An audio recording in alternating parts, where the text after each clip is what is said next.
ஒரு ஊரில் ஒரு மன்னர் இருந்தார். அந்த ஊரில் அடிக்கடி சேவல் சண்டை நடக்கிறது வழக்கம். அரண்மனையில் ஒரு ஆள் இருந்தான்.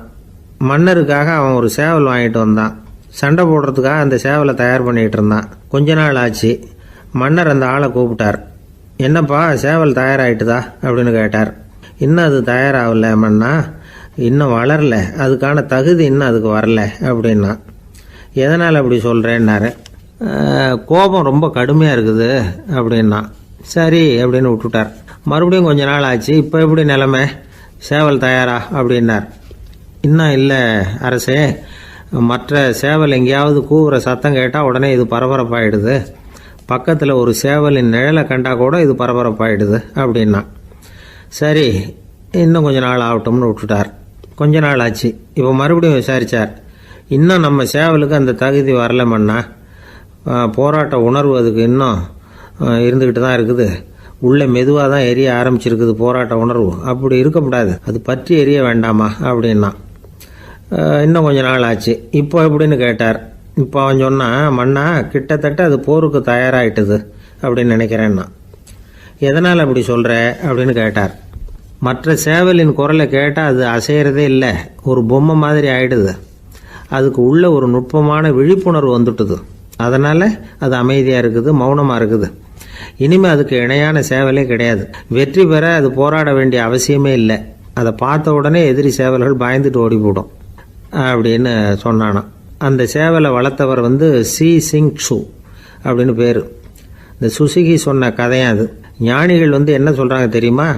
அந்த சேவலின் ரகசியத்தை நீயும் கற்றுக்கொள், நீ அப்படி ஆயிடு, சண்டை போடாமலே வெற்றிகள் பெறுகிற நுட்பத்தை புரிந்துகொள். இதுதான் ஞானிகள் உபதேசம்.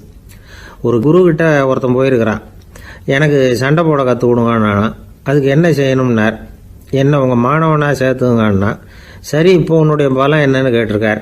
இப்போ நான் தனி ஆளாக இருந்து ஒரு 100 பேரை சமாளிப்பேன் நானா. சரி அப்படின்னா என்னுடைய மாணவனாக உன்னை சேர்த்துக்கிறேன்ருக்கார். சேர்த்துக்கிட்டார். 6 மாதம் பயிற்சி கொடுத்தார். அதுக்கப்புறம் இவனை கூப்பிட்டு கேட்டார், இப்போ உன்னுடைய திறமை எவ்வளவுன்னு. இப்போ நான் தனி ஆளாக இருந்து ஒரு 50 பேரை சமாளிப்பேன் நானா. இன்னும் உனக்கு பயிற்சி தேவைன்னாராம். தொடர்ந்து சில நுட்பங்களை எல்லாம் சொல்லி கொடுத்துருக்கிறார். 1 வருஷம் ஆச்சு. எல்லாத்தையும் கற்றுக் கொடுத்துட்டார். அப்புறம் கூப்பிட்டு கேட்டார், இப்போ உன்னுடைய திறமை எப்படிப்பா, எதிரிகள் எத்தனை பேரை உன்னால் சமாளிக்க முடியும்னாராம். அவன் சொன்னான், ஐயா எதிரிகளின் பலம் என்னங்கிறத புரிஞ்சிக்காம அதை நான் சொல்ல முடியாதுன்னு நானும். இனிமேல் உனக்கு பயிற்சி தேவையில்லை, போயிட்டு வான்னு அனுப்பி வச்சுட்டாரான். ஒரு உண்மையை நாம் புரிஞ்சுக்கணும். அதாவது அடிக்கிறதுக்கு நமக்கு துணிச்சல் தேவையில்லை, அடிக்காமல் இருக்கிறதுக்கு தான் துணிச்சல் தேவை. அடித்தா திருப்பி அடிக்கிறவன் மன உறுதி உள்ளவன் இல்லை, அடித்தா திருப்பி அடிக்காமல் இருக்கிறான் பாருங்க, அவன் தான் மன உறுதி உள்ளவன். ஒருத்தன் தலை தெறிக்க வேகமாக ஓடிக்கிட்டு இருந்தான். நான் எங்கடா ஓடுற அப்படின்னா, எதுக்க வந்தவன். ஒரு சண்டையை நிறுத்தத்தான் இப்படி ஓடுறேன் அப்படின்ட்டுருக்கான். யாருக்கும் சண்டை, எனக்கும் இன்னொரு ஆளுக்கும் சண்டை அப்படின்னு நான் அவன்.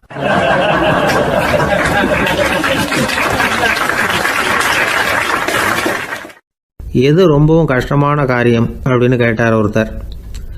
ஒருத்தருக்கு ஒருத்தர் சண்டை போடாமல் இருக்கிறது தான் ரொம்ப கஷ்டமான காரியம் அப்படின்னு தோணுது. ஒரு நாட்டுக்கும் இன்னொரு நாட்டுக்கும் சண்டை, நாட்டுக்குள்ளேயே ஒரு குரூப்புக்கும் இன்னொரு குரூப்புக்கும் சண்டை. ஏன் சண்டை போட்டுக்கிறீங்கன்னு கேட்டு பாருங்கள். நாங்கள் சமாதானத்துக்காக தான் சண்டை போட்டுக்கிறோம் அப்படிம்பாங்க. வாழறதுக்காக பிறந்த மனுஷன் லட்சியத்துக்காக உயிரை விட தயார் அப்படின்னு சொல்லிகிட்டு இருப்பான். அப்படி உயிரை விடுறவங்கள நாமளும் பாராட்டுவோம். ஆனால் ஒன்றும் இல்லாத விஷயங்களுக்கெல்லாம் சண்டை போடுறவங்களெல்லாம்,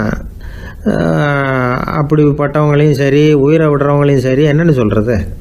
யுத்தங்களாலேயும் சண்டைகளாலேயும் நாம் அடையிறது என்னங்கிறது ஒரு பக்கம் இருக்கட்டும், இழக்கிறது என்ன தெரியுமா? ஏராளமான உயிர்கள். ரத்தம் சிந்துறதுக்கு நான் தயார் அப்படின்னு மார்தட்டி சொல்லலாம். ஆனால் ரத்தம் சிந்தினா உயிர் காத்துக்கிட்டு இருக்க தயார் இல்லை. அதாவது உயிர் நமக்காக காத்துக்கிட்டு இருக்க தயார் இல்லை. இழக்கிற ரத்தத்தை ஈடுகட்டினா தான் உயிரை காப்பாற்ற முடியும்.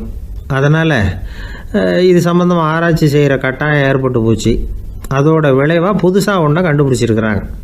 அதுதான் செயற்கை ரத்தப்பொடி. இப்போ இந்த திடீர் சாம்பார் பொடி, திடீர் ரசப்பொடி, திடீர் காப்பி பொடி இப்படிலாம் சொல்கிறோம்ல, அது மாதிரி இது திடீர் ரத்தப்பொடி. இஸ்ரேல் ஒரு சின்ன நாடு, மக்கள் தொகை குறைச்சல், அதோட போர்கள் வேறு. அதனால் காயம்பட்டவங்களை காப்பாற்றியே தீர வேண்டிய கட்டாயம். காப்பாற்றணும்னா ரத்த இழப்பை தடுக்கணும். அப்படின்னா உடனடியாக புது ரத்தம் செலுத்தி ஆகணும். திடீர்னு ரத்தம் வேணும்னா எங்கே போகிறது? அதுவும் கிடைக்கிற ரத்தம் சேர்கிற குரூப்பாக இருக்கணும். ஒரு வேடிக்கை பார்த்தீங்களா, நான் வேறு குரூப்பு நீ வேறு குரூப்புன்னு இவன் சண்டை போடுறான். இதில் அடிபட்டவனுக்கு ரத்தம் கொடுக்க போனால் அதுலேயும் அது வேறு வேறு குரூப்பாக இருக்குது. அது ரத்தமும் வேறு வேறு குரூப்புன்னு சொல்லிகிட்டு இருக்குது. எந்த குரூப்பு ரத்தம் வேணும், அது உடனடியாக கிடைக்கலன்னா என்ன பண்ணுறது? இப்படிப்பட்ட கஷ்டம்லாம் நமக்கு வந்துடுது. இதுக்காக தான் விஞ்ஞானிகள் இந்த ரத்த பொடியை கண்டுபிடிச்சிருக்கிறாங்க. அதாவது ஒரு ஆள் அடிபட்டு போட்டான்னு வச்சுங்களேன், அவனுக்கு ரத்தம் கிடைக்கல, உடனே என்ன பண்ணலாம்? இந்த சுத்தப்படுத்தப்பட்ட தண்ணீரை கொஞ்சம் எடுத்துக்க வேண்டியது, அதில் இந்த ரத்த பொடியை கரைக்க வேண்டியது. இப்போ இந்த செயற்கை ரத்தம் வந்து தயாராகிட்டுது. இதை அந்த ஆள் உடம்புல ஏற்றி விட்டுற வேண்டியது. இயற்கையாக நம்ம உடம்புல இருக்கிற ரத்தம் என்னென்ன வேலை செய்யுதோ அதே வேலையை இதுவும் செய்யும். அதாவது ஆக்சிஜனை உடம்புல எல்லா இடத்துக்கும் எடுத்துகிட்டு போகுது. அந்த வேலையை இந்த செயற்கை ரத்தமும் செஞ்சுடுது. ஆனால் ஒரு விஷயம், இந்த செயற்கை ரத்தம் ஒரு அவசரத்துக்கு தான் உபயோகப்படுத்தலாம், ஒரு முதல் உதவி மாதிரி. அதை அப்படியே நிரந்தரமாக விட்டுற முடியாது. பின்னாடி வந்து தேவையான குரூப்பு உண்மையான ரத்தம் கிடைச்ச உடனே அதை செலுத்திக்கணும். உண்மையான ரத்தத்தை 20லேருந்து 40 நாள் வரைக்கும் தான் பாதுகாக்க முடியும். அதுவும் குளிர்பதன பெட்டியில். அதுக்குள்ளே உபயோகப்படுத்தலைன்னா அது வீணாக போயிடும். இந்த ரத்த பொடி அப்படி இல்லை, எவ்வளோ நாள் வேணும்னாலும் அப்படியே வச்சுருக்கலாம். குளிர்பதன பெட்டியும் தேவையில்லை. ஆனால் ஒன்று, இது தண்ணியில் கலந்து செயற்கை ரத்தமாக ஆக்கிவிட்டா அதோட வலு 72 மணி நேரம் தான். அதாவது 3 நாள். அதுக்குள்ளே அந்த ஆசாமியை எங்கேயாவது ஆஸ்பத்திரிக்கு தூக்கிட்டு போய் உண்மையான ரத்தத்தை கொடுத்துடணும். சண்டையில் அடிபடுறவங்க, சாலை விபத்தில் அடிபடுறவங்க, இவங்களுக்கெல்லாம் அவசரத்துக்கு கை கொடுத்து உதவுறது இந்த செயற்கை ரத்த பொடி. அதுக்கப்புறம் நாம் கொடுக்குற ரத்தம் தான் அவங்கள காப்பாற்றணும். இன்றைக்கி வந்து ரத்தத்தை தானமாக கொடுக்க தயாராக இருக்கிற நல்ல உள்ளங்கள் ஏராளம். எவ்வளவு ஆக்சிடெண்ட்டு, ஆப்ரேஷன், இதில் சம்மந்தப்பட்டவங்களை வந்து காப்பாற்றுறது நாம் தானமாக கொடுக்குற ரத்தம் தானே. ஒரு ஆக்சிடெண்ட்டு, ஒரு ஸ்கூட்டர் ஒரு ஆள் மேலே மோதி விட்டுது, பார்த்து வரக்கூடாதா அப்படின்னா அந்த ஆள், நீ தான் பார்த்து நடக்கணும், ஏன்னா 20 வருஷமாக நான் அந்த ஸ்கூட்டரை ஓட்டிகிட்டு இருக்கிறேன் அப்படின்னு நான் இவன். இதுக்கு அவன் சொன்னானா, நீ தான் பார்த்து ஓட்டணும், ஏன்னா 40 வருஷமாக நான் இப்படி நடந்துக்கிட்டு இருக்கிறேன் அப்படின்னு நானா.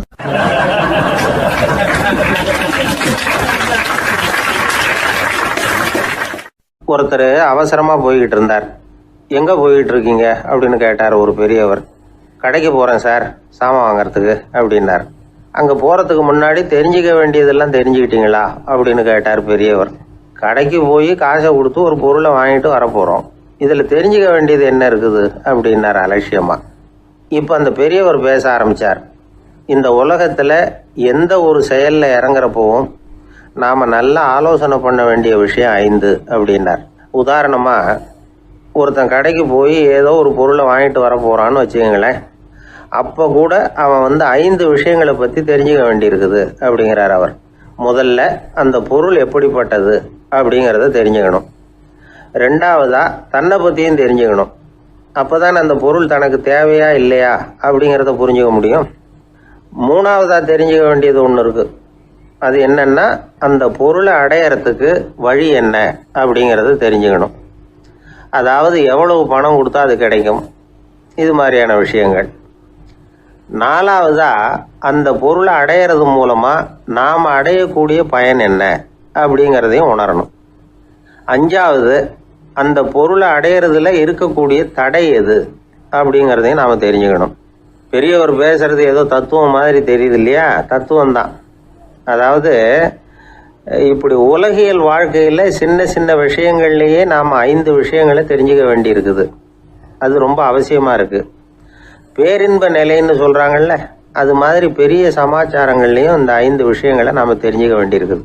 அதுக்கு பேர் என்னன்னா அர்த்த பஞ்சகம். வைணவ சமயத்தில் அர்த்த பஞ்சகம்ங்கிறது ரொம்ப பெரிய விஷயம். கடைக்கு போகிறது மாதிரி கடவுளை பார்க்க போகிறப்போ நாம் 5 விஷயங்களை தெரிஞ்சுக்கணுமா. முதல்ல பரம்பொருள் அப்படிங்கிறது என்ன, அதோட தன்மைகள் என்ன, இதை தெரிஞ்சுக்கணும். இதுக்கு பேர் என்னன்னா பரமாத்ம ஸ்வரூபம் அப்படின்னு பேர். 2வது நாம யாரு, நம்மோட தன்மை என்ன அப்படிங்கிறத தெரிஞ்சுக்கணும். நான் யாருன்னு எனக்கே தெரியலங்கிறப்போ இதை நான் சொல்கிறேன்னு இது என்னுடையதுன்னு சொல்கிறது தப்பு தானே. அப்புறம் 3வது விஷயம், பரம்பொருளை நாம் அடையிறதுக்கு வழி எது, இதை தெரிஞ்சுக்கணும். இது உபாய ஸ்வரூபம் அப்படின்னு பேர். 4வது விஷயம், நாம் அடைய வேண்டிய பயன்கள் என்ன அப்படிங்கிறது தெரிஞ்சுக்கிறது. இதுக்கு புருஷார்த்தம் அப்படின்னு பேர். 5வது, அந்த பயனை அடைய விடாமல் தடுக்கிற தடைகள் யாவை அப்படிங்கிறது தெரிஞ்சுக்கிறது. இது விரோதி ஸ்வரூபம். இதைத்தான் தடையியல் அப்படின்னு சொல்றாங்க. அதாவது பரமாத்மாவை பற்றிய அறிவு, ஜீவாத்மாவை பற்றிய அறிவு, உபாயம் பற்றிய அறிவு, புருஷார்த்தம் பற்றிய அறிவு, இந்த 4 அறிவுக்கும் எதிரடையா, அதாவது அதையெல்லாம் தப்பா புரிஞ்சுக்கிறதால உண்டாகக்கூடிய அறிவு விரோதி ஸ்வரூபம். என்ன இது தகவல்ல ஏதாவது கதை சொல்லுவீங்கன்னு பார்த்தா ஏதோ தத்துவம் பேசிட்டு இருக்கிறீங்களே அப்படின்னு நினைக்கலாம். இதுவும் தெரிஞ்சுக்க வேண்டிய ஒரு பெரிய விஷயம்தான்.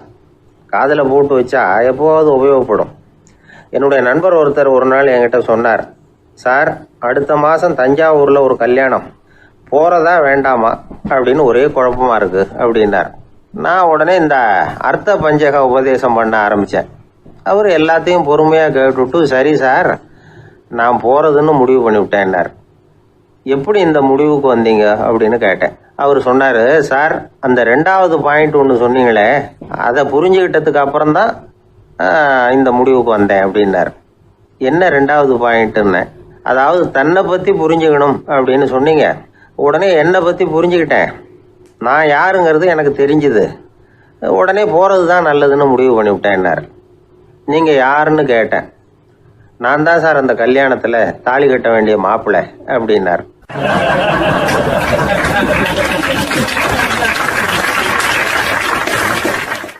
பிரம்மத்தை அறிந்தவன் பிரம்மமாகிறான் அப்படின்னு ஒரு பெரியவர் பேசினார் ஒரு கோவில்ல.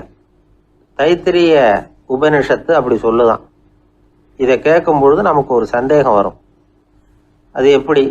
பிரம்மத்தை அறிந்தவன் பிரம்மம் ஆகிறான்னா, சிங்கத்தை அறிந்தவன் சிங்கம் ஆகிறானா, தோசையை அறிந்தவன் தோசை ஆகிறானா? இப்படிப்பட்ட சந்தேகம் நமக்கு வர்றதுல ஒன்றும் ஆச்சரியம் இல்லை. இது இயற்கை. இதுக்கும் அந்த பெரியவரே பதில் சொல்றார். சிங்கம் வேற, நாம வேற. அதனால சிங்கத்தை அறிந்தவன் சிங்கம் ஆக மாட்டான். ஆனா பிரம்மம் வேற, நாம வேற இல்லை. அதனால பிரம்மத்தை அறிந்தவன் பிரம்மமாகிறான் அப்படிங்கிறது அவரோட விளக்கம். மனிதன் அவன்தான் தான் பிரம்மங்கிறது தெரியாதனால தான் அதை வேற எங்கேயோ தேடிட்டு இருக்கிறான்.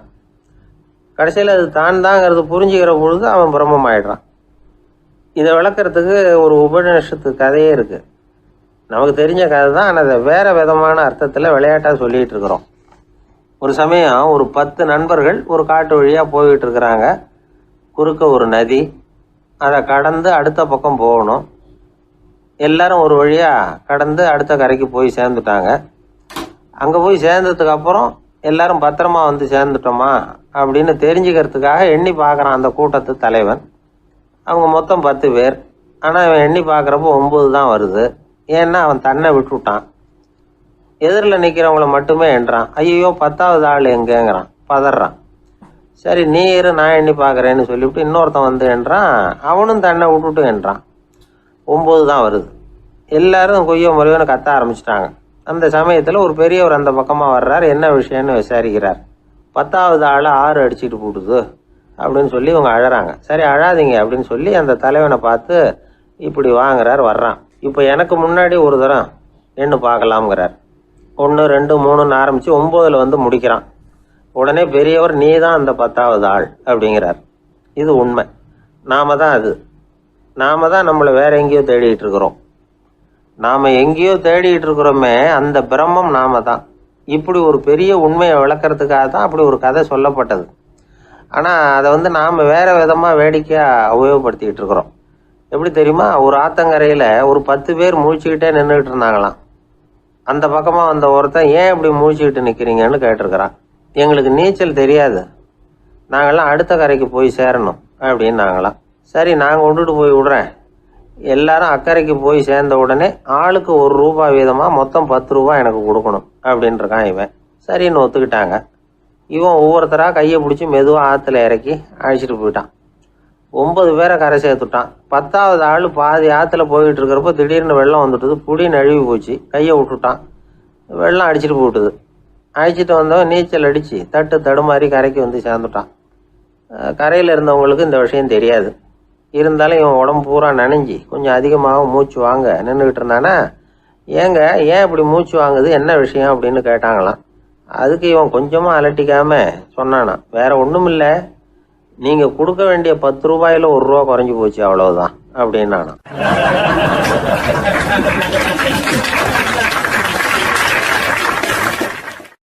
ஒரு ஊர்ல ஒரு ராஜா இருந்தார். அந்த ராஜாவுக்கு ஒரு புள்ள. அந்த புள்ளைக்கு விவரமே தெரியாது. அவன் ஒரு முட்டாளுங்கிறது எல்லாருக்கும் தெரியும். ஆனாலும் அவன் தான் அடுத்தபடியாக ஆட்சிக்கு வர வேண்டியவன். ஆட்சி பொறுப்பை ஏற்க வேண்டிய ஒருத்தன் இப்படி இருந்தால் என்ன பண்ணுறது அப்படிங்கிறது எல்லாருக்கும் உள்ள கவலை. மன்னர் அமைச்சர்களை கூட்டினார், ஆலோசனை கேட்டார் என்ன பண்ணலாம்னு. இவனை இன்னொரு நாட்டு பல்கலைக்கழகத்துக்கு அனுப்பி பார்க்கலாம், அங்கே போய் படிச்சுட்டு வரட்டும், நிறைய படிச்சுட்டு நல்ல ஞானத்தோடு திரும்பி வரட்டும், அதுக்கப்புறம் பார்த்துக்கலாம் அப்படிங்கிறது அவங்க சொன்ன ஆலோசனை. மன்னருக்கும் அது சரின்னு தோணுச்சு. மகனை வெளி தேசத்துக்கு அனுப்பி வச்சார். இவனும் போனான், ஒரு பல்கலைக்கழகத்தில் சேர்ந்தான், நிறைய படித்தான். அதுக்கப்புறம் தந்தைக்கு ஒரு கடிதம் எழுதினான். தந்தையே, நான் நிறைய படிச்சுட்டேன், இனிமேல் நாடு திரும்பலாம்னு நினைக்கிறேன் அப்படின்னு எழுதினான். மன்னருக்கு ரொம்ப மகிழ்ச்சி, அதாவது புள்ள படிச்சுட்டான் அப்படிங்கிற ஆனந்தம். உடனே பையன் திரும்பி வர்றதுக்கு ஏற்பாடு பண்ணார். இளவரசன் நாடு திரும்பினான். அதை கொண்டாடுறதுக்காக அரண்மனையில் ஒரு பெரிய விருந்துக்கு ஏற்பாடு பண்ணியிருந்தாங்க. முக்கியமானவங்கள்லாம் அதில் கலந்துக்கிட்டாங்க. அந்த விருந்துக்கு முனிவர் ஒருத்தரும் வந்திருந்தார். அவர் இளவரசன் கிட்ட போய் உட்காந்து விசாரிக்கிறார். என்னப்பா, எப்படி படிச்சிருக்கிற அப்படின்னு கேட்டார். நிறைய படிச்சுட்டு வந்திருக்கிறேங்க அப்படின்னா அவன். என்னெல்லாம் படித்த அப்படின்னாரான். எல்லாத்தையும் விவரமாக சொல்லியிருக்கிறான். அவன் அப்படி சொல்லிட்டு இருக்கும் பொழுதே முனிவர் என்ன பண்ணார், தன்னுடைய மோதிரத்தை கழட்டி உள்ளங்கையில் வச்சு அப்படியே மூடிக்கிட்டாரான். அப்படியே கையை நீட்டி அவன் முன்னாடி காட்டினார். இந்த பாருப்பா, என் கைக்குள்ள என்ன இருக்கு சொல்லு பார்க்கலாம் அப்படின்னாரான். இளவரசன் ஒரு கணம் யோசிச்சான். அதுக்கப்புறம் உங்கள் கைக்குள்ள இருக்கிறது வட்டமான ஒரு பொருள், நடுவில் ஒரு துளை இருக்கும் அப்படின்னானா. முனிவர் திகைச்சு போட்டார். பையன் பெரிய அறிவாளி ஆகிட்டான் போல இருக்க அப்படின்னு நினச்சிட்டார். அதுக்கப்புறம் கேட்டார், சரி, என் கையில் இருக்கிறது வட்டமான பொருள், நடுவில் துளை இருக்குங்கிறத சொல்லிவிட்டேன், அதோட பேர் என்ன, அதை சொல்லு அப்படின்னாராம். இளவரசன் கொஞ்சம் யோசனை பண்ணியிருக்கான். அப்புறம் சொன்னானா, முனிவரே, நான் படித்த விஞ்ஞானம் உங்களுக்கு பதில் சொல்கிறதுக்கு உதவலை, இருந்தாலும் பதில் சொல்கிறேன், அது ஒரு வண்டி சக்கரம் அப்படின்னானா. இப்போதான் முனிவர் யோசிச்சாராம். அவருக்கு புரிஞ்சுதான், அதாவது முட்டாளை படிக்க வைக்கலாம், ஆனால் சிந்திக்க வைக்க முடியாது அப்படிங்கிறத அவர் புரிஞ்சுக்கிட்டாராம். தகவல் அறிவு ஞானமாகாது அப்படிங்கிறார் ஓஷோ. ஏன்னா தகவல்கள் மாறுதலை ஏற்படுத்துறது இல்லை, ஆனால் ஞானம்ங்கிறது மாறுதலால் உண்டாகக்கூடிய ஒன்று. அதுதான் ரெண்டுக்கும் உள்ள வித்தியாசம். மனம் சரியான வழிக்கு வரணும், அதுக்கப்புறம் படிக்கிற கல்வி தான் உண்மையான கல்வி. சரி, மனம் சரியாக வர்றதுக்கு என்ன வழி அப்படின்னு கேட்டால், மனிதன் முழு மாறுதலுக்கான வழிமுறை தியானம்தான் அப்படிங்கிறார் அவர். அதனால தான் நிறைய படிச்சிருக்கேன்னு சொல்கிறவன் எல்லாம் ஞானம் உள்ளவன் நினச்சிடக்கூடாது. ஒருத்தர் இன்னொரு பெரிய மனிதரை அழைச்சிட்டு அறிமுகப்படுத்தினாராம். சார் நிறைய படிச்சிருக்கார், 3 MA வாங்கியிருக்கார், ஆனால் ஒரு விஷயம், அப்பப்போ கொஞ்சம் திருடுவார், அவ்வளவுதான், மற்றபடி அவர் ஒரு பெரிய அறிவாளி தான் அப்படின்னாராம்.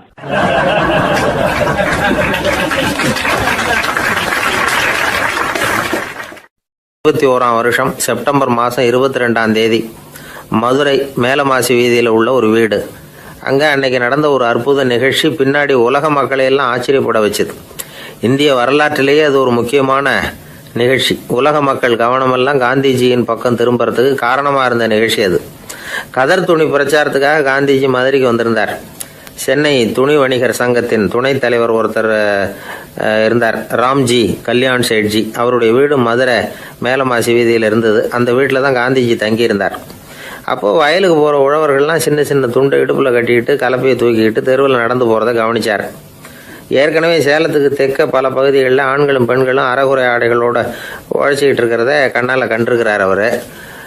இந்தியரின் சராசரி உடை இவ்வளவு தான் அப்படிங்கிறத புரிஞ்சுக்கிட்டார். மனசை இன்னும் பண்ணியிருக்குது. ராத்திரி பூரா அதை பற்றியே யோசனை. 22/9/21 வியாழக்கிழமை காலையில் காந்திஜி எழுந்திருக்கிறார். அவர் கூட தங்கியிருந்தவங்களையெல்லாம் பார்த்து சொன்னார், இன்னையிலிருந்து அறையில் முழு அகலத்துண்டு தான் கட்டுவேன், குளிர் அதிகமாக உள்ள காலங்களில் மட்டும் போர்வை ஒன்றும் உபயோகப்படுத்துவேன், மற்றபடி மேலங்கியோ குல்லாவோ எதுவும் போட்டுக்க மாட்டேன், தற்காலிகமாக இந்த ஏற்பாட்டை 1 மாதத்துக்கு ஏற்றுக்குவேன், அதுக்கு பிறகு உசிதம் போல் எண்ணி பார்த்து முடிவு பண்ணுவேன் அப்படின்னார். அவருடைய குரல் உறுதியாக இருந்துதான். உடனே செயலில் இறங்கினார். தம்முடைய 10 முழ வேட்டி, மேலங்கி, உள் சட்டை, குல்லா எல்லாத்தையும் களைஞ்சார். வேட்டியிலிருந்து ஒரு 4 முழ துணியை எடுத்துக்கிட்டார். இதுக்கு உதவி செஞ்சவர் அன்னைக்கு விருதுநகரில் பிரபல தொண்டராக இருந்த பழனிக்குமார பிள்ளை.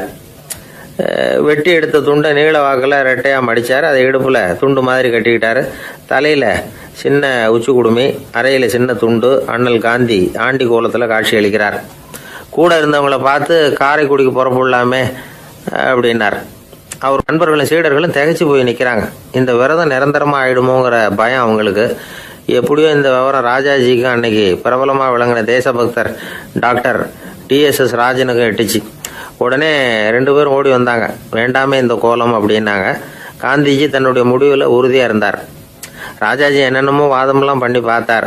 உங்களுடைய வாதத்துக்கு என்னால் பதில் சொல்ல முடியல, இருந்தாலும் நான் செய்கிறது தான் சரிங்கிறதுல எனக்கு சந்தேகம் இல்லை.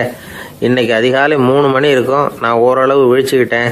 அதாவது உறக்கமும் விழிப்புமா இருந்த நிலையில எனக்கு இந்த எண்ணம் உண்டாச்சு. இது என்னுடைய அந்தராத்மாவின் ஆணை, அதை என்னால் மீற முடியாது அப்படின்னு சொல்லிவிட்டாராம் காந்திஜி. கதர் பிரச்சாரத்துக்காக காரைக்குடிக்கு கிளம்பினார். வாசல்ல 4 மோட்டார் வண்டிகள் காத்துக்கிட்டு இருந்தது. வீதியில் 2 பக்கமும் ஜனங்கள். காந்திஜி இடுப்பு துணியோட மோட்டார் வண்டியில ஏறினார். நண்பர்களும் சீடர்களும் மக்களும் உடல் சிலிர்க்க அந்த காட்சியை பார்க்குறாங்க. மோட்டார் வண்டி நகர ஆரம்பிக்குது. எப்பேற்பட்ட காட்சி அது! சுக்கநாத பெருமானியே கூலி ஆளாக்கிய அப்படி ஆக்கி மண் சுமக்க வச்ச மதுரை இல்லையா? அந்த மதுரை தான் காந்திஜி துறவி கோலம் கொள்றதுக்கும் காரணமாக இருந்திருக்குது. இது இன்னைக்கு எத்தனை பேருக்கு தெரியும்?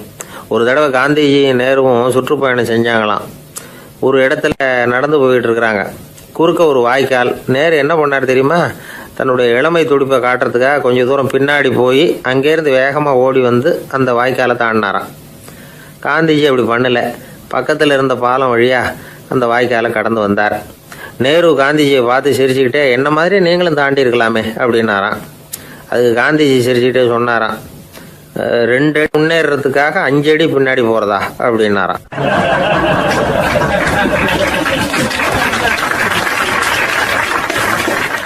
கிபி 1078 வருஷம் மார்ச் மாதம் 19ஆம் தேதி திங்கட்கிழமை அதிகாலை நேரம் ஒரு குழந்தை பிறந்தது. எங்க தெரியுமா? காஸ்பியன் கடலுக்கு தெற்கே பாரசீக மொழி வழங்கிய தபரிஸ்தான் மாநிலத்துல ஜீலான்கிற புனித நகர், அதோட புறநகர் பகுதியில் உள்ள நீப்புங்கிற ஊர்ல தான் அந்த குழந்தை பிறந்தது. அந்த இடம் இப்போ ரஷ்யாவில் இருக்கு. அந்த குழந்தை யாருன்னு நினைக்கிறீங்க? அதுதான் முஹித்தீன் பெருமான், ஆன்மீக சாதனைகள் புரிந்த மகான் முஹித்தீன் ஆண்டகை. தன்னுடைய 18வது வயசுல உயர்கல்விக்காக ஜீலான் நகரத்தை விட்டு பகுதாத் நகரத்துக்கு புறப்பட்டு போறார். இளம் பிராயம் தானே, அதனால துணைக்கு ஒரு வர்த்தக கூட்டத்தோட சேர்ந்து போயிட்டு இருக்கிறார். ரொம்ப தூரம் போகணும். ஒவ்வொரு இடமா தங்கி தங்கி போயிட்டு இருக்கிறாங்க. ஒரு இடத்துல ஒரு கொள்ளை கூட்டம் பயங்கரமான ஆயுதங்களோட அவங்கள வழிமறிச்சுட்டுது. அந்த வர்த்தக கூட்டம் வச்சிருந்த பொருள்களை எல்லாம் அவங்க பறிச்சு விடுறாங்க. இவங்களும் பயந்துகிட்டு இருந்தது எல்லாத்தையும் அவங்க கிட்ட கொடுத்துடுறாங்க. முஹித்தீன் ஆண்டகை மட்டும் இதையெல்லாம் பார்த்துக்கிட்டு தனியா ஒதுங்கி நிற்கிறார். ஒரு 18 வயசு பையன் மட்டும் இப்படி தனியா அநாத சிறுவன் மாதிரி நின்றுட்டு இருக்கிறத அந்த கொள்ளை கூட்டத்தில் இருந்த ஒருத்தன் பாக்குறான். கிட்ட நெருங்கி வர்றான். அலட்சியமாகவும் கிண்டலாகவும் உங்ககிட்ட ஏதாவது இருக்குதா அப்படின்னு கேட்கறான். இவங்கிட்ட என்ன இருக்க போகுது அப்படிங்கிற நம்பிக்கையில அவன் அப்படி கேட்கறான். உடனே இவரு, ஓ இருக்குதே, என்கிட்ட 40 தீனார் இருக்கு அப்படிங்கிறார். இப்படி சொல்லியும் அந்த கொள்ளைக்காரனுக்கு நம்பிக்கை வரல. என்னிடம் விளையாடாத, பொய் சொல்லாத, உண்மையை சொல்லு அப்படிங்கிறான் அவன். உண்மையை தான் சொல்றேன், என்கிட்ட 40 தீனார் இருக்கு அப்படிங்கிறார் இவர். எங்க வச்சிருக்கிற அப்படின்னு கேக்குறான். சட்டையின் விழாப்புறத்துல உள்ள பகுதியில அதை வச்சு தச்சிருக்கிறாங்க அப்படின்னு உண்மையை சொல்றார். உடனே கொள்ளை கூட்ட தலைவன் அதை கத்தியால கீறிப்பார் அப்படின்னு உத்தரவு போடுறான். அந்த சட்டையை கிழிக்கிறாங்க. உள்ள இருந்து 40 பொற்காசுகளும் பொல பொலன்னு கீழே கொட்டுச்சு. அதை பார்த்த உடனே அந்த கொள்ளை கூட்ட தலைவன் மலைச்சு போய் நின்னுட்டான். காசை பார்த்துட்டு அவன் மலைச்சு போகல, பொய் பேசாத அந்த பையனோட நேர்மையை பார்த்துட்டு அவன் அப்படி நின்னான். மெதுவா அந்த பையன் கிட்ட வந்தான். ஏன்பா, நீ என்ன பணக்கார குடும்பமா அப்படின்னு கேட்டான். அப்படிலாம் இல்ல, எனக்கு அப்பா இல்ல, அம்மா மட்டும்தான் உண்டு. எங்க அப்பா எனக்குன்னு விட்டு போன சொத்தே இந்த 40 தீனார் தான் அப்படின்னாரு இவர். அப்படி இருந்துமா உண்மை பேசணும்னு ஆசைப்பட்டேன். என்கிட்ட ஒண்ணும் இல்லைன்னு ஒரு வார்த்தை சொன்ன உன்னை விட்டுருப்போமே அப்படின்னா அவன். அப்படி இல்லைங்க, நான் இறைவன் திருநாமத்தை அறியக்கூடிய கல்வி ஞானத்துக்காக இப்ப போயிட்டு இருக்கிறேன். இறைவன் திருநாமத்தை உச்சரிக்க வேண்டிய நாவால பொய் பேசக்கூடாதுன்னு எங்க அம்மா சொல்லியிருக்கிறாங்க. அதனால நான் எப்பவுமே பொய் சொல்ல மாட்டேன் அப்படின்னு என்னுடைய தாய்க்கு வாக்கு கொடுத்திருக்கிறேன் அப்படின்னார் அவர். முஹியத்தீன் பெருமான் வார்த்தைகளை கேட்ட அந்த கொள்ளையர்கள் மனம் திருந்தி நல்லவங்களா ஆயிடுறாங்க. அந்த கொள்ளையர் தலைவன் பிற்காலத்துல ஒரு பெரிய மகான் ஆயிடுறார். பெரியவர்கள் வாழ்க்கையில நடக்கிற இது மாதிரி சம்பவங்கள் தான் நாம நல்ல விதமா வாழறதுக்கு துணையா இருக்கும். அந்த காலத்துல கொள்ளையர்களே பெரியவங்க செயலை பார்த்து மனம் திருந்தி இருக்கிறாங்க. இந்த காலத்துல யார் இப்படி இருக்கிறா? இந்த காலத்துல மகான் ஒருத்தரை பார்த்தேன், எனக்கு வேண்டியப்பட்ட மகான். ஏங்க நீங்களும் மகான் ஆகிறதுக்கு முன்னாடி கொள்ளை அடிச்சுட்டு இருந்தீங்களா அப்படின்னு கேட்டேன். அவர் மெதுவா கண்ணை திறந்து என்ன நிமிந்து பார்த்தார். அப்படி இல்லப்பா, நான் கொள்ளை அடிக்கிறதுக்காகத்தான் மகானாவே ஆகி இருக்கிறேன் அப்படின்னு சொல்லிவிட்டு மறுபடியும் கண்ணை மூடிட்டார்.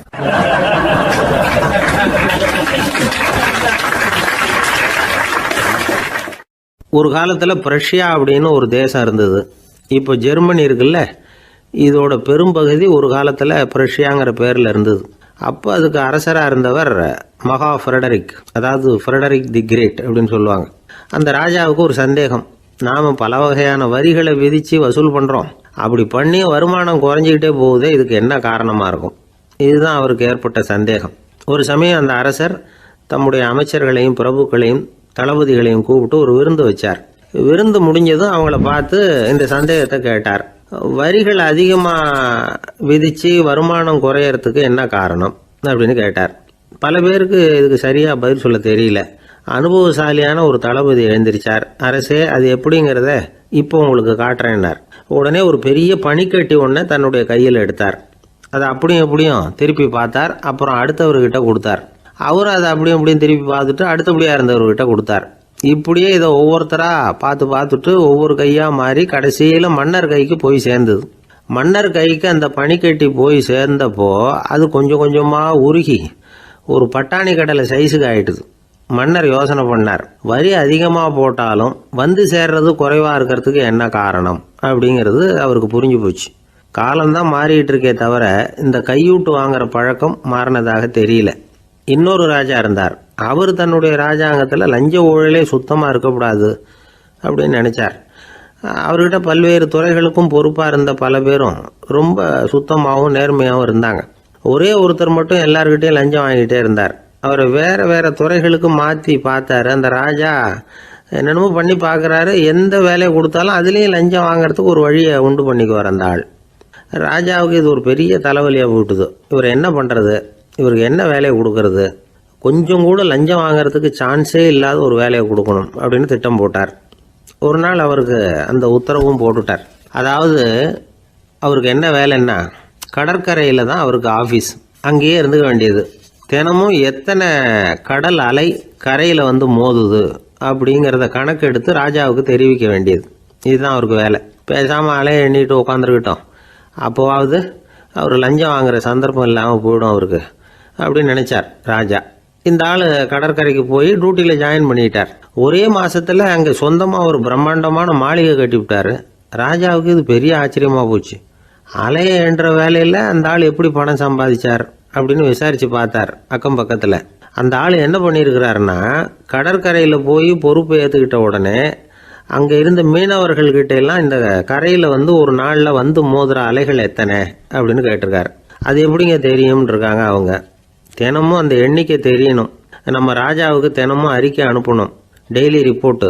தவறுனா நீங்கள் இந்த கடலில் போய் மீன் பிடிக்கிறதுக்கு ராஜாவோட அனுமதி கிடைக்காது அப்படின்ட்டுருக்காரு. உடனே மீனவர்களும் பயந்து போட்டாங்க. கடலுக்கு போகிறதுக்கு அனுமதி இல்லைன்னா பட்டினி கிடக்கிறது மாதிரி ஆகிடுமே.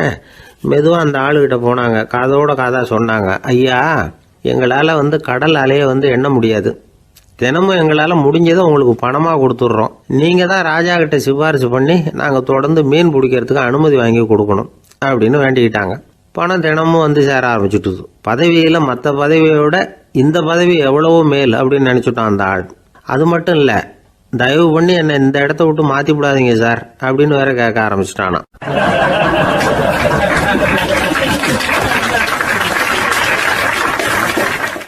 ஊருக்கு வெளியில் அமைதியான ஒரு இடம், அங்கே ஒரு ஆசிரமம், அங்கே ஒரு சாமியார். அவர் தினமும் நல்ல போதனைகள்லாம் செய்வார். பல பேர் போய் அங்கேயே சில நாள் தங்கி இருந்து அவர் சொல்கிற அறிவுரைகளை எல்லாம் கேட்டுக்கிட்டு வர்றது வழக்கம். ஒரு தடவை அவரை பார்த்துட்டு போகிறதுக்காக 3 வெளியூர் தம்பதிகள் வந்தாங்களாம். அந்த மடத்திலேயே சாப்பிட்டுக்கிட்டு தங்கி இருந்து அவங்களுடைய போதனைகளை கேட்டுக்கிட்டு போகணுங்கிறது அவங்க நோக்கம். காலையில் குளிச்சுட்டு பூஜையில் உட்காந்தார் அந்த சுவாமி. இவங்களும் குளிச்சுட்டு அந்த பூஜையை பார்க்கறதுக்காக அவர் முன்னாடி வந்து உட்காந்தாங்க. பூஜை ஆரம்பமாச்சு. சம்பிரதாயப்படி அது ரொம்ப நேரம் நடந்துக்கிட்டே இருக்குது. இவங்களுக்கு நல்ல பசி இருந்தாலும் இந்த நேரத்தில் அதை எப்படி வெளியில் காட்டிக்கிறது? பேசாமல் இருந்தாங்க. அந்த சுவாமி பூஜையை முடித்தார். அதுக்கப்புறம் பேச ஆரம்பித்தார். பேச்சு அருமையாக தான் இருந்தது, அமிர்தமாக தான் இருந்தது. இருந்தாலும் இவங்களுக்கு இருக்கிற வயிற்று பசி அது சரியாக கவனிக்க விடலை. அந்த சுவாமியே இதை கவனிச்சதா தெரியல. இவங்களுக்கு மனசுக்குள்ள ஒரு எண்ணம், உள்ள சாப்பாடு தயாராகிட்டு இருக்கும் போல இருக்கு, இந்த பேச்சு முடிஞ்சதும் நம்மளை உள்ளே அழைச்சிட்டு போய் சாப்பாடு போடுவாங்கன்னு நினைக்கிறோம் அப்படின்னு இவங்களாம் நினச்சிக்கிட்டாங்க. ஆனால் சுவாமி இதை பற்றி எதுவுமே பேசலை, கண்டுக்கலை. ஒரு அம்மாவால் அதுக்கு மேலே சும்மா இருக்க முடியுமா? முடியல. சாப்பாட்டை கவனிக்கலாமா அப்படின்னு சொல்லி மெதுவாக ஆரம்பித்தாங்க. ஓ கவனிக்கலாமே அப்படின்னு உள்ளே அழைச்சிட்டு போனார் சுவாமி. இவங்க ரொம்ப அவசரமாக எழுந்திருச்சு உள்ளே ஓடினாங்க.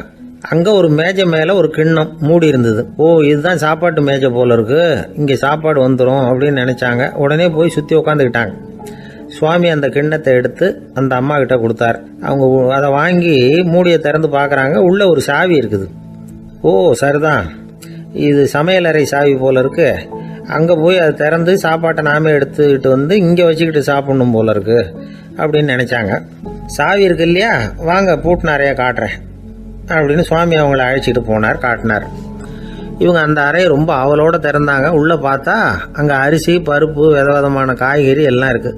சமையலுக்கு வேண்டிய மிளகாய், எண்ணெய், பால், தயிர், நெய் இப்படி எல்லாமே இருக்குது. அடுப்பு, விறகு, நெருப்பு போட்டி அது கூட அங்கே இருக்குது. சாப்பாடு தயாராக இருக்கும்னு நினச்சிக்கிட்டு போனால் இப்படி இருக்குதே அப்படின்னு சொல்லி அதை பார்த்ததும் ரொம்ப சோர்ந்து போட்டாங்க அவங்க. சுவாமி என்ன இது சாப்பாடு இல்லையா அப்படின்னாங்க. அதுதான் சாப்பாட்டுக்கு வேண்டிய எல்லாம் இங்கே இருக்குதே. அடுப்பு மூட்டி நீங்கள் தான் அவங்கவுங்க ருசிக்கு தகுந்த மாதிரி சமைச்சிக்கணும். இந்த சன்னியாசிக்கு எப்படி சமைக்க தெரியும் அப்படின்னு கேட்டார் சுவாமி. சாப்பாடு தயாராக இருக்கும்னு நாங்கள் எதிர்பார்த்தோம் அப்படின்னாங்க. நீங்கள் இப்படி சொல்லுவீங்கன்னு நானும் எதிர்பார்த்தேன். இது வரைக்கும் நான் எவ்வளவோ தத்துவம்லாம் எடுத்து சொன்னேன். எல்லாத்தையும் விட இதுதான் அனுபவபூர்வமான தத்துவம். ஆண்டவன் நமக்கு நல்ல மனசை கொடுத்துருக்குறான், நல்ல வாய்ப்புகளையும் தந்திருக்கிறான், அதையெல்லாம் பயன்படுத்திக்கக்கூடிய மூளையையும் சிந்தனையையும் கொடுத்துருக்குறான். அதனால் அடுப்பை தான் நீங்கள் மூட்டணும். அடுப்பை நீங்கள் தான் மூட்டணும். உங்களுக்கு உகந்ததை நீங்கள் தான் சமைச்சு ருசித்து அனுபவிக்கணும்.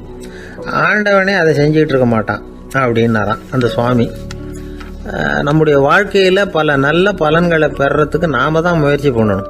அதுக்குரிய சூழ்நிலையை தான் ஆண்டவன் கொடுப்பானே தவிர அதை விளக்கறதுக்காக தான் அந்த சுவாமி அப்படி செஞ்சு காட்டியிருக்கிறார். இது ஒரு பெரியவர் இப்படி ஒரு விளக்கம் கொடுத்தார். அதுக்கப்புறம் அந்த 3 தம்பதிகளும் தெளிவடைஞ்சுட்டாங்களாம். நாம் தெளிவடைகிறது எப்போங்கிறது தான் தெரியல அப்படின்னு பல பேர் இதை கேட்டுட்டு சொல்லிகிட்டு இருக்கிறாங்க. இந்த கதையை நம்முடைய நண்பர் ஒருத்தர்கிட்ட சொன்னேன். அந்த நண்பர் ரொம்ப சந்தோஷப்பட்டார். நீங்கள் சொல்கிறது கரெக்டு சார், ஆனால் நான் அதை விட ஒரு படி மேலே சார். எனக்கெல்லாம் அரிசி, பருப்பு இருக்கிற ரூம் எதுன்னு கையை காட்டிட்டா போதும்.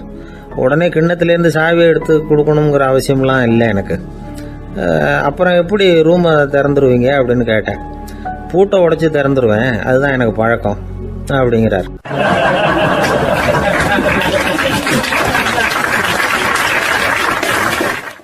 ஐயா, என்னுடைய நூல் வெளியீட்டு விழாவுக்கு அவசியம் நீங்கள் வரணும் அப்படின்னு கூப்பிட்டார் ஒருத்தர். எப்போ வரணும்னு கேட்டேன். அடுத்த வாரம்னார். சரி, புத்தகம் தயாராகிட்டுதா அப்படின்னேன். நாளைக்கு தான் அச்சிக்க கொடுக்க போகிறேன்னார். என்னங்க இது, புத்தகம் அச்சிடுறதுக்கு முன்னாடியே அழைப்புதழை அச்சடிச்சு விட்டீங்களே அப்படின்னு கேட்டேன்.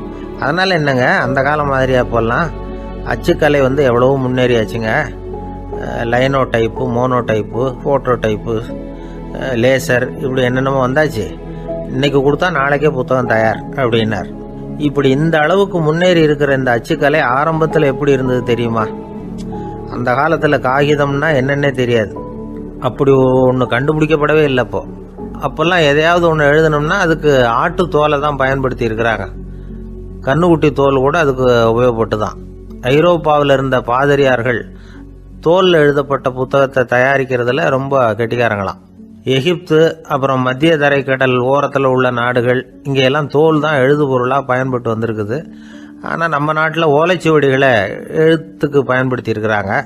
எழுதுறதுக்கு தோலை பயன்படுத்தினவங்க பிறகு பேப்பரைஸ் அப்படிங்கிற கோரை புல்லை அதுக்கு பயன்படுத்தினாங்களாம். இதெல்லாம் அப்படி கொஞ்சம் கொஞ்சமாக கண்டுபிடிச்சிட்டு வந்திருக்கிறாங்க. அந்த புல்லை வந்து கச்சிதமாக நறுக்க வேண்டியது, நல்லா பதப்படுத்த வேண்டியது, அதுக்கப்புறம் அதில் எழுத வேண்டியது, அவ்வளவுதான். பேப்பருங்கிற சொல்லே இந்த பேப்பைரஸ் அப்படிங்கிறதுலேருந்து வந்தது தான். அதுக்கப்புறம் தான் காகிதம் வந்தது. இதை முதல்ல சீன நாட்டில் தான் கண்டுபிடிச்சாங்க. அது வந்த பிறகு அச்சு எந்திரம் கண்டுபிடிக்க வேண்டிய அவசியம் ஏற்பட்டது. அதை கண்டுபிடிச்சவர் ஜெர்மானிய அறிவியல் அறிஞர் ஜான் கூட்டன்பர்க். அச்சு கலைக்கு அடித்தளம் அமைச்சவர் அவர் தான். ஜெர்மனியில் மெயின்ஸ் அப்படிங்கிற ஊரில் 1399 பிறந்தார். அவரோட மாமன் ஒருத்தர் உலோக வேலையில் வல்லவர். அவர்கிட்ட இந்த வேலையை கற்றுக்கிட்டார். அதோட வைர கற்களை வந்து பட்டை தீட்டுறதுலையும் ரொம்ப தேர்ச்சி பெற்றிருந்தார். இளம் வயசுலேயே சும்மா இருக்க மாட்டாராம். எதை செஞ்சாலும் அதை திறமையாக செய்வாராம். அவர் தான் முதல்ல மர அச்சு எழுத்துக்களை உருவாக்கினார். அது மேலே மை தடவி பிரதிகள் எடுத்தார். அதுக்கப்புறம் உலோக எழுத்துக்கள், முதல்ல காரியம், அப்புறம் இரும்பு, அப்புறம் கலப்பு உலோகம், பிறகு அச்சடிக்கிறதுக்கு எந்திரம் ஒன்றையும் உருவாக்கினார். முதல்ல பைபிள் அச்சடித்தார். 1468 அவர் இறந்து போனார். 16ஆம் நூற்றாண்டில் மேலை நாடுகளிலிருந்து மர எழுத்துக்களை கொண்டுகிட்டு வந்து தமிழ்நாட்டில் கிறிஸ்தவ நூல்களை அச்சிட்டாங்க. அப்போல்லாம் வந்து அச்சகங்கள் வந்து போதிய அளவுக்கு இங்கே இல்லை. அதுக்கு என்ன காரணம்னா, இந்தியர்கள் வந்து அச்சகங்களை நடத்தக்கூடாது அப்படின்னு சட்டம். 1835 வரைக்கும் அந்த சட்டம் வந்து நடைமுறையில் இருந்தது. இந்த நிலைமையில் அங்கேயும் இங்கேயுமா 1-2 அச்சகங்கள் ஆரம்பமாச்சு. 1713 தரங்கம்பாடியில் லூத்தரன் மிஷன் அச்சகம், அதே ஆண்டில் சென்னையில் எஸ்பிசிகே அச்சகம். இது ரெண்டும் தான் இந்தியாவில் முதல்ல தொடங்கப்பட்ட அச்சகங்கள். ஆட்டுத்தோல்லையும் ஓலைச்சுவடியிலையும் எழுதப்பட்ட எழுத்துக்கள் இன்னைக்கு எங்கேயோ போயிட்டுது. ஆனால் நம்ம ஊரில் எழுத்தாளர்கள் நிலைமை தான் ஒன்றும் சொல்லிக்கிறது மாதிரி இல்லை. நம்ம ஆள் ஒருத்தர் சொன்னார், சார், நான் சொந்தத்தில் ஒரு அச்சாபீஸ் வச்சுருந்தேன், இப்போவும் வச்சுருக்கிறேன். அதனால் என்னுடைய படைப்புகளை புத்தகமாக வெளியிடுறதுல எனக்கு ஒன்றும் கஷ்டம் இல்லை. வருஷத்துக்கு ஒரு புத்தகம் எழுதி வெளியிட்டுருவேன். 15 வருஷமாக இலக்கிய உலகத்துக்கு இப்படி சேவை செஞ்சுக்கிட்டு வர்றேன். ஆனால் இந்த வருஷம்தான் வாசகர்கள் வந்து எனக்கு பாராட்டு விழா நடத்தி இருக்கிறாங்க அப்படின்னார். இந்த வருஷம் அப்படி என்ன விசேஷம் அப்படின்னு கேட்டோம். இந்த வருஷம்தான் நான் எந்த புத்தகம் எழுதி வெளியிடாமல் இருந்தேன், அதுக்காகத்தான் எனக்கு இந்த பாராட்டு விழா அப்படின்னார்.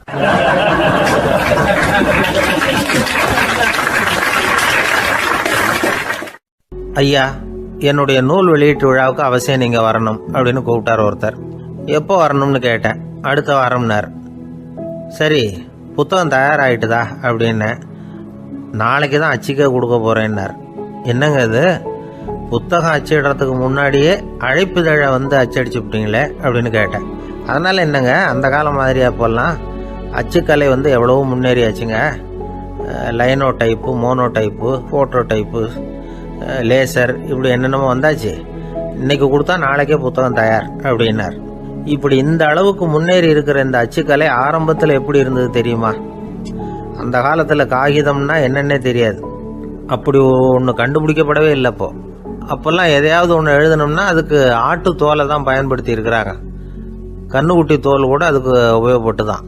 ஐரோப்பாவில் இருந்த பாதிரியார்கள் தோலில் எழுதப்பட்ட புத்தகத்தை தயாரிக்கிறதுல ரொம்ப கெட்டிக்காரங்களாம். எகிப்து, அப்புறம் மத்திய தரைக்கடல் ஓரத்தில் உள்ள நாடுகள், இங்கே எல்லாம் தோல் தான் எழுதுபொருளாக பயன்பட்டு வந்திருக்குது. ஆனால் நம்ம நாட்டில் ஓலைச்சுவடிகளை எழுத்துக்கு பயன்படுத்தி இருக்கிறாங்க. எழுதுறதுக்கு தோலை பயன்படுத்தினவங்க பிறகு பேப்பரைஸ் அப்படிங்கிற கோரை புல்லை வந்து அதுக்கு பயன்படுத்தினாங்களாம். இதெல்லாம் அப்படி கொஞ்சம் கொஞ்சமாக கண்டுபிடிச்சிட்டு வந்திருக்கிறாங்க. அந்த புல்லை வந்து கச்சிதமாக நறுக்க வேண்டியது, நல்லா பதப்படுத்த வேண்டியது, அதுக்கப்புறம் அதில் எழுத வேண்டியது, அவ்வளவுதான்.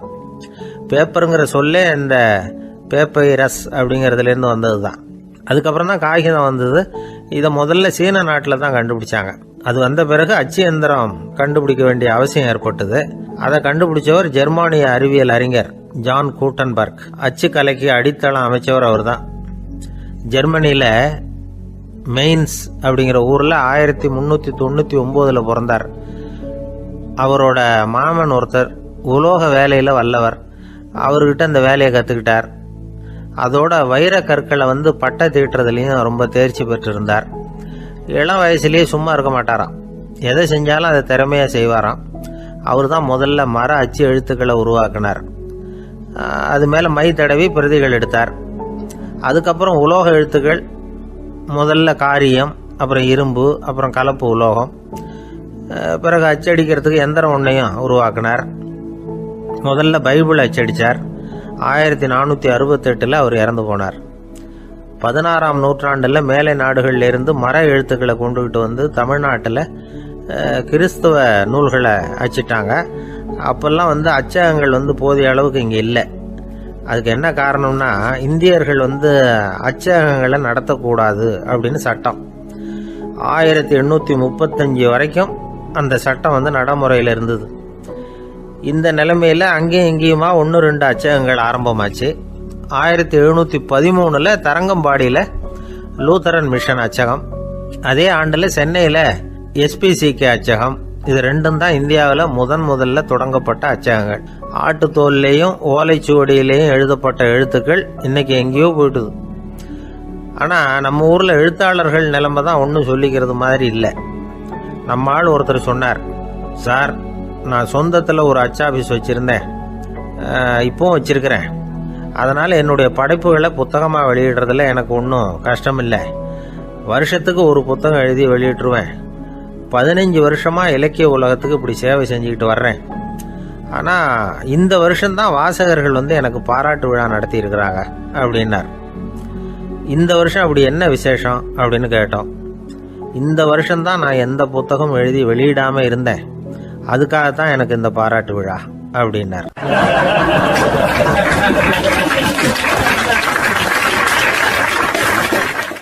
ஒரு நண்பர் இருக்கார். எப்போ பார்த்தாலும் கையில் ஒரு புத்தகம் இருக்கும். புத்தகம் இல்லாமல் எங்கேயும் புறப்பட மாட்டார். எதுக்காக இப்படி எடுத்துகிட்டு போகிறீங்க அப்படின்னு கேட்டால், எனக்கு இது ஒரு நல்ல நண்பன் மாதிரி. இந்த காலத்தில் எங்கே போனாலும் காத்திருக்க வேண்டியிருக்கு. அது மாதிரி சமயத்தில் நான் நண்பன் கூட பேசிக்கிட்டு இருப்பேன் அப்படிம்பாரான். ஒருத்தர் ஒரு பெரிய அரச பதவியில் இருந்தார். அவர் பதவியிலேருந்து இறங்க வேண்டிய சூழ்நிலை. அரசு கொடுத்துருந்த வீட்டை விட்டுட்டு வெளியில் வர்றார். வரும்பொழுது 2 கையிலையும் 2 பெட்டியை எடுத்துகிட்டு வந்தாராம். சார் உங்களுடைய உடைமைகள் அப்படின்னு கேட்குறாங்க அங்கே இருந்த ஊழியர்கள். இவர் தன்னுடைய கையில் இருக்கிற பெட்டியை காட்டி, இதுதான் என்னுடைய சொத்து அப்படின்னாராம். ஒரு பெட்டியில் அவருடைய உடைகள், இன்னொரு பெட்டியில் அவர் விரும்பி படிக்கிற புத்தகங்கள். அவ்வளவுதான். இதுதான் இருந்துதான். புத்தகம் படிக்கிறது மனசுக்கு நல்லதுங்கிறது நமக்கு தெரியும்.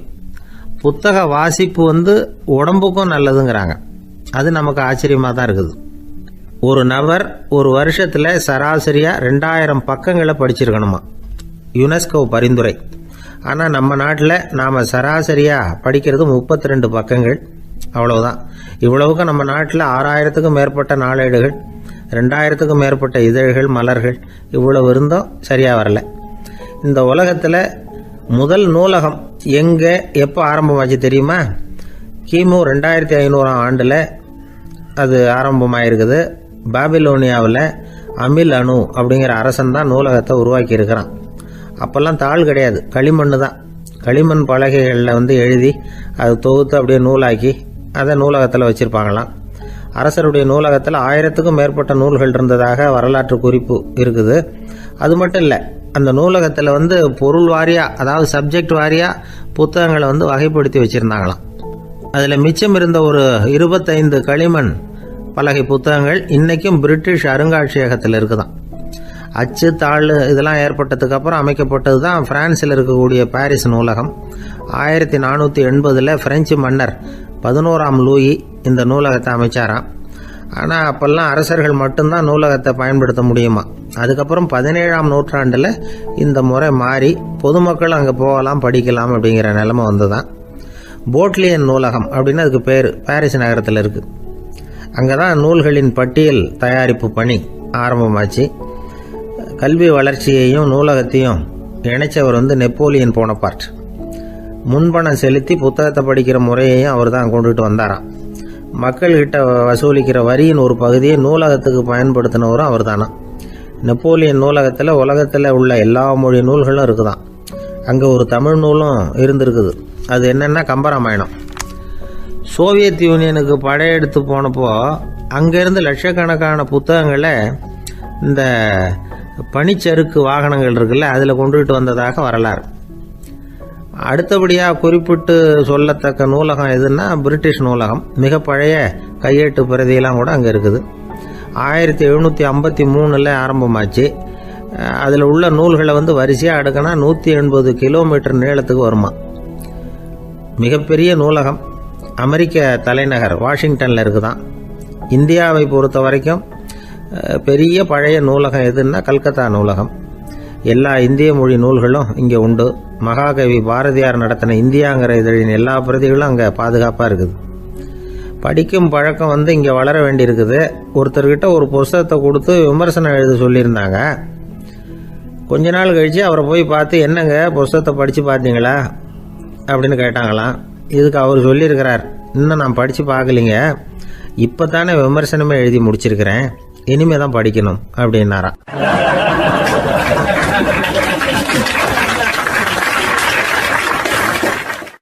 போய்கிட்டு இருந்தார். அவர் தோளில் ஒரு பெரிய துணி மூட்டை, அதை சுமந்துக்கிட்டு கடத்தெருவை நோக்கி அவர் போய்கிட்டு இருக்கிறார். வழியில் அவரை சந்திச்சார் உமர். அவர் கேட்டார், கலீஃபா அவர்களே, எங்கே புறப்பட்டுட்டீங்க அப்படின்னு கேட்டார். கலீஃபான்னா ஆட்சித்தலைவர்னு அர்த்தம். இதுக்கு அவர் சொன்னார், நான் துணி வணிகம் செய்கிறவன், அதனால் துணி வியாபாரம் செய்கிறதுக்காக போயிட்டுருக்கிறேன்னார். நீங்கள் இப்போ இந்த நாட்டுக்கு ஆட்சித்தலைவர், ஆட்சி பொறுப்பில் இருக்கிறீங்க, நீங்கள் வியாபாரம் செய்ய போட்டால் அரசு பணிகளை செய்கிறது யார் அப்படின்னு கேட்டார் அவர். நான் அரசு பணிகளை மட்டுமே செஞ்சுக்கிட்டு இருந்தா என் குடும்பத்தை காப்பாற்றுறது யார் அப்படின்னு கேட்டார் அவர். இப்படி கேட்டவர் யார் தெரியுமா? அவர் தான் அபூபக்கர், இறை தூதர் முகமது அவர்களுக்கு பிறகு கலீஃபாவாக தேர்ந்தெடுக்கப்பட்டவர். அப்போலாம் ஆட்சி தலைவர்களுக்கு சம்பளம்னு எதுவும் கிடையாது. இந்த பிரச்சனையை எப்படி தீர்க்கிறதுன்னு யோசனை பண்ணார் உமர். அபு உபைதா அவர்கள்கிட்ட அழைச்சிட்டு போனார். அவர் யாருன்னா, அவர் தான் பொது நிதி கருவூலத்தின் பொறுப்பாளர். அவர்கிட்ட பிரச்சனையை சொன்னார். இது மாதிரி ஆட்சி தலைவருக்கு பொது நிதியிலிருந்து ஊதியம் அளிக்க முடியுமான்னு கேட்டார். பொது நிதி விதிகளின்படி அதுக்கு சாத்தியம் இல்லைன்னு சொல்லிவிட்டார் அவர். சரி, வேற ஏதாவது வழி இருக்குதான்னு கேட்டார் உமர். அபு உபைதா கொஞ்சம் யோசனை பண்ணி பார்த்தார். அப்புறமா சொன்னார், மக்காவிலிருந்து மதீனாவுக்கு குடிபெயர்ந்து வந்த அகதிகளுக்கு நிதி உதவி அளிக்கிறதுக்கு விதிகளில் இடம் இருக்கு. அப்படி பார்த்தா அபூபக்கரும் அகதி தானே, அதனால எல்லா அகதிகளுக்கும் கொடுக்கறது மாதிரியே அவருக்கும் ஒரு தொகை அளிக்கலாம்னார். கலீஃபா அபூபக்கருக்கு இந்த அகதி உதவி தொகையைத்தான் கொடுத்துட்டு வந்தாங்களாம். குடும்ப செலவுக்கு அது போதுமானதா இல்லை. இருந்தாலும் கலீஃபாங்கிறதுக்காக மற்ற அகதிகளை விட அதிகமாக தொகையை பெற அவர் விரும்பல. மார்பு பக்கம் கிழிஞ்சிருந்த ஒரு மேலாடையை தான் அவர் அணிஞ்சிருந்தார். அவருடைய துணைவியார் அஸ்மா, அவங்க ஒரு நாள் தேன் அருந்த ஆசையாக இருக்குன்னாங்களாம். நமக்கு கிடைக்கிற ஊதியம் குடும்ப செலவுக்கே போதுமானதா இல்லையே, இந்த நிலையில் தேன் வாங்கிறதுக்கு காசுக்கு நான் எங்கே போவேன் இருக்கார் அவர்.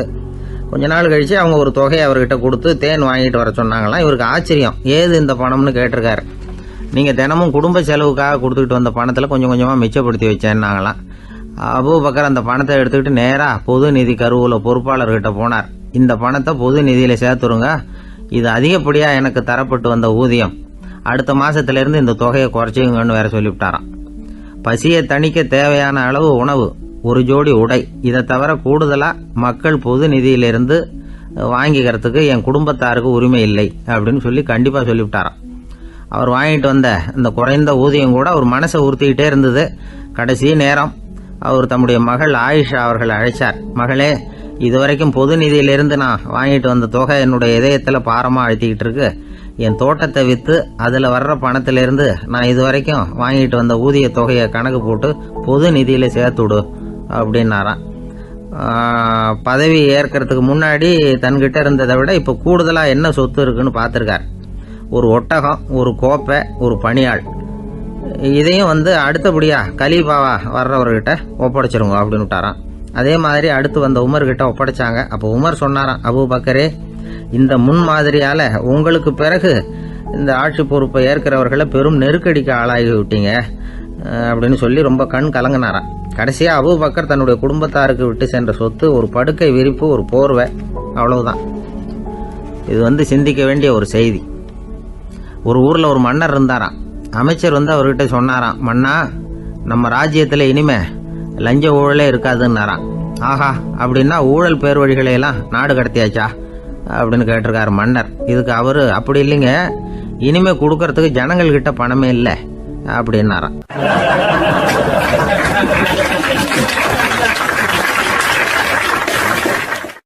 இந்த உலகத்தில் எவ்வளவோ உயிரினங்கள் இருக்குது. ஒவ்வொன்றும் ஒவ்வொரு விதமாக சண்டை போடுது. இப்போ 2 மாடு சண்டை போட்டுக்குதுன்னு வச்சுக்கோங்க, என்ன பண்ணும்? 2 முட்டிக்கும். அதுக்கு சண்டை போடுறதுக்கு ஆயுதமாக உபயோகப்படுறது அதோட கொம்பு.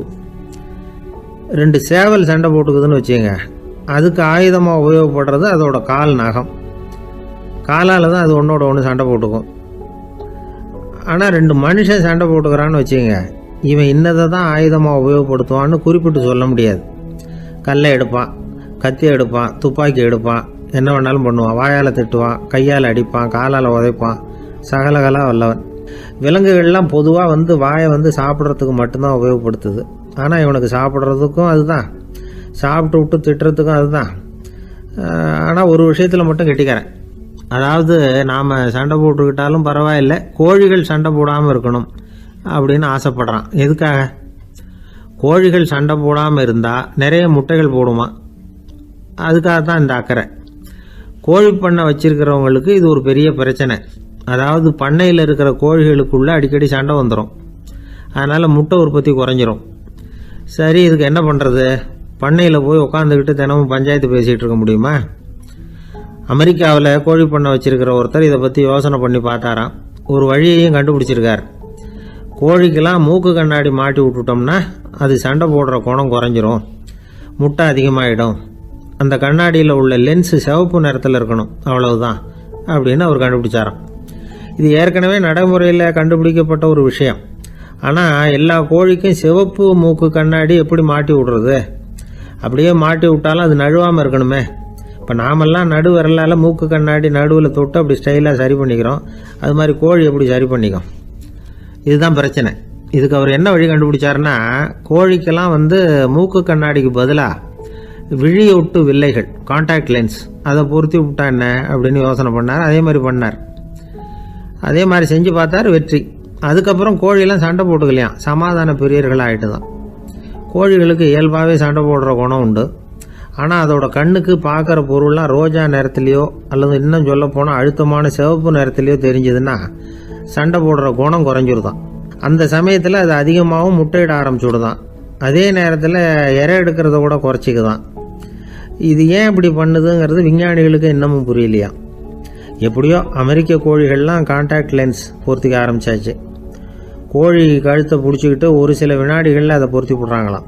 கோழியோட ஆயுள் பூரா அது அப்படியே இருக்குமா.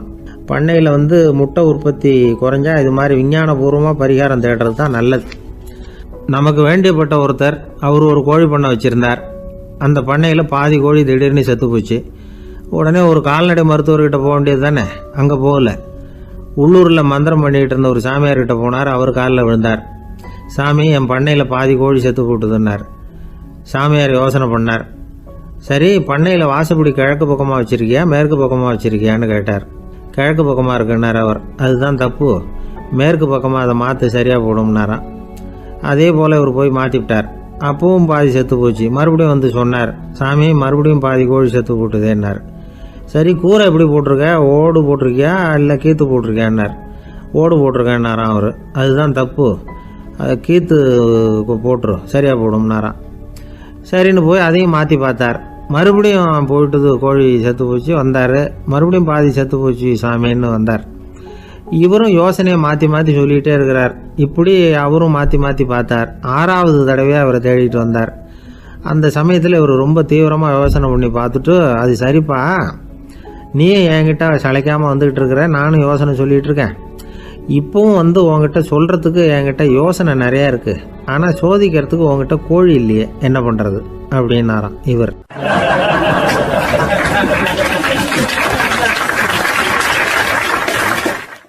இந்த உலகத்தில் எல்லாருக்கும் மகிழ்ச்சி தரக்கூடிய ஒரு பொருள் எது? இது ஒரு முக்கியமான கேள்வி. இந்த கேள்விக்கு பொருத்தமான ஒரு பதிலை உங்களால் சொல்ல முடியுமா? அதாவது கொஞ்சம் யோசித்து பார்த்தா பணம்னு சொல்லலாமா? இப்போ கையில் காசு இல்லாதவங்ககிட்ட ஒரு 10 ரூபாயை கொடுத்தா அது அவனுக்கு சந்தோஷத்தை கொடுக்கும். ஏற்கனவே வருமான வரி பிரச்சனையில் சிக்கி இருக்கிறவர்கிட்ட இன்னும் கொஞ்சம் பணம் இருந்தாங்கன்னு சொல்லி கொடுத்தோம்னா அது அவருக்கு சங்கடத்தை தான் கொடுக்கும். அதனால் அந்த கேள்விக்கு பணங்கிறது பொருத்தமான பதிலாக இருக்க முடியாது. கேள்வி என்னன்னா, இந்த உலகத்தில் எல்லாருக்கும் மகிழ்ச்சி தரக்கூடிய ஒரு பொருள் எது? சரி, இனிப்புன்னு சொல்லலாமா? ஏன்னா எல்லாருக்கும் இனிக்க தானே செய்யும். அதுலேயும் ஒரு சிக்கல் இருக்குது. சர்க்கரை வியாதிக்காரங்களுக்கு அது என்ன சந்தோஷத்தையா கொடுக்கும்? ஆக எல்லாருக்கும் வேறுபாடு எதுவும் இல்லாமல் மகிழ்ச்சியை கொடுக்கக்கூடியது வேற ஏதோ ஒன்று இருக்குது. அது என்னன்னு கண்டுபிடிக்கணும்.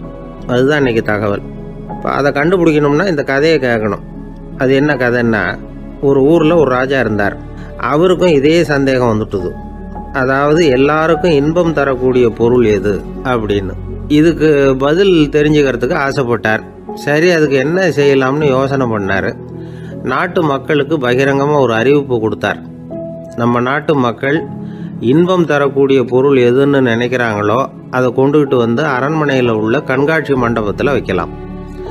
அப்படி அவங்க வைக்கிற பொருள்களில் எது எல்லாருக்கும் இன்பம் தரக்கூடியதாக இருக்குமோ அதை வச்சவருக்கு 1000 பொற்காசுகள் பரிசு அப்படின்னு அறிவிப்பு கொடுத்துட்டார். ஜனங்கள் இந்த அறிவிப்பை கேட்டாங்க. அதுக்கப்புறம் சும்மா இருப்பாங்களா? 1000 பொற்காசுன்னா சும்மாவா? அவங்க கையில் என்னென்ன கிடைச்சதோ அதையெல்லாம் கொண்டாந்து அரண்மனை காட்சி மண்டபத்தில் வச்சுட்டாங்க. அதுக்கப்புறமா ராஜா அங்கே வந்தார். ஒவ்வொன்றா பார்த்துக்கிட்டே வந்தார். முதல்ல ஒரு குயில் இருந்தது, இனிமையாக பாடக்கூடிய குயில். இந்த குயிலோட இன்னிசை எல்லாருக்கும் இன்பம் தரக்கூடியது தான். இருந்தாலும் காது கேட்காதவங்களுக்கு இந்த இசை எப்படி இன்பம் தர முடியும்? அதனால் இது சரியில்லைன்னு விட்டார். அடுத்தபடியாக போனார். அங்கே என்ன வச்சுருக்குறாங்கன்னு பார்த்தா ஒரு அழகான மயில் அங்கே தோகை விரித்து ஆடிக்கிட்டு இருக்குது. இந்த மயிலோட ஆட்டம் மனசுக்கு இன்பம் தரக்கூடியது தான். இருந்தாலும் பார்வை இல்லாதவங்க இந்த ஆட்டத்தை பார்த்து ரசிக்க முடியுமா? முடியாது. அதனால் இதுவும் சரியில்லை அப்படின்னு சொல்லிவிட்டார். அதுக்கு அடுத்தபடியாக போனார். பல வகையான இனிப்பு பண்டங்களை வச்சுருந்தாங்க. பார்த்தார், வயசானவங்களுக்கும் நோயாளிகளுக்கும் இது இன்பம் தராது, துன்பம் தான் கொடுக்கும் அப்படின்னார். இப்படி ஒவ்வொன்றா பார்த்துக்கிட்டே போகிறார். அழகான மலர்கள், கனிகள், ஓவியங்கள் எதுவுமே பொருத்தமாக தெரியல. சகல பேருக்கும் இன்பம் தரக்கூடிய வகையில் எதுவும் இல்லை. கடைசியாக வந்தார். அங்கே ஒரு களிமண் பொம்மை இருந்தது. அது என்ன பொம்மை தெரியுமா? பசியால் வாடி இருக்கிற ஒருத்தருக்கு ஒரு அம்மா இனிமையாக பேசிக்கிட்டு சோறு போடுறது மாதிரி அந்த பொம்மையை செஞ்சுருந்தாங்க. அதுக்கு கீழே அன்பு அப்படின்னு எழுதியிருந்ததுதான். ராஜா பளிச்சுன்னு ஒரு முடிவுக்கு வந்தார். அந்த பொம்மையை செஞ்ச சிற்பியை வரவழைச்சார், பரிசு கொடுத்தார். அன்பு ஒன்று தான் எல்லாருக்கும் இன்பம் அளிக்கக்கூடிய பொருள்.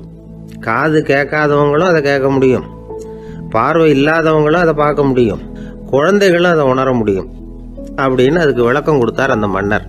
இந்த உலகத்தில் எல்லாருக்கும் மகிழ்ச்சி தரக்கூடிய ஒரு பொருள் அன்பு தான். அதை புரிஞ்சுக்கிட்டு தான் சில கணவன்மார்கள் மனைவி பேரில் ரொம்ப அன்பை காட்டிக்கிறது வழக்கம்.